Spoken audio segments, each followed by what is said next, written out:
Munene wa borithi wa ihinda Gilbert Masengeli atumite afitha wa maundu ma watho kuma wabici yake kumurugamirira igoti-ini kuria athitwe kinyie gucokia ciuria cia kunyitwo migwate kwa andu atatu mwena wa Kitengela kaunti ya Kajiado. It is based on that report.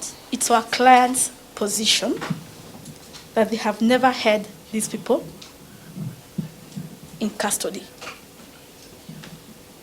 And what they're investigating is a missing person report. Masengeli uria ugete agete gwikinya igoti-ini kumana na itumi cia kiwira ona kuri uguo augete fairo cia kwandikithia na guthuthuria kura kwa andu atatu aria ni Bob Miteni, Jamil Longton na Aslam Longton ni hingure ceceni-ini ya borithi ya Kitengela.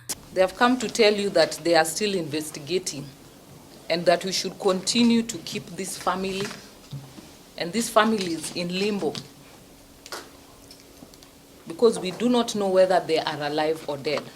And for that reason, my lord, that's why we are seeking for 24 hours so that we can put in a reply affidavit. We bring to you this documentation so you can interrogate it and come up with a balanced decision, my lord. Mushirithania Lawrence Mugabi athite Masengeli agikinya igoti-ini muthenya wa Aramithi we kiumbe ona gutwika LSK ekorete igoti riheane warandi Masengeli ikiongono.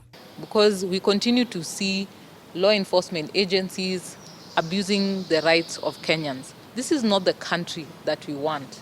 It is a duty of the first respondent to obey the orders of the court and cannot be excused from that responsibility. Having failed to obey the two court orders, the first respondent equally failed to obey the third one that required him to attend this court this afternoon. The court has teeth and can bite. The court gave a court order for the police to produce them. They have refused to produce them. Ihinda-ini riu muteteri wa ihoto cia andu Boniface Mwangi hamwe na andu angi ana aria mathitangitwo nao ni marekereirio ni igoti. Atano aya mathitangitwo na mahitia ma kwandika ndeto cia maheni nenda-ini undu umwe na gutabania micemanio matari na marua. Ngiribotera Inooro TV, njitagwo Gathoni Wanjihia.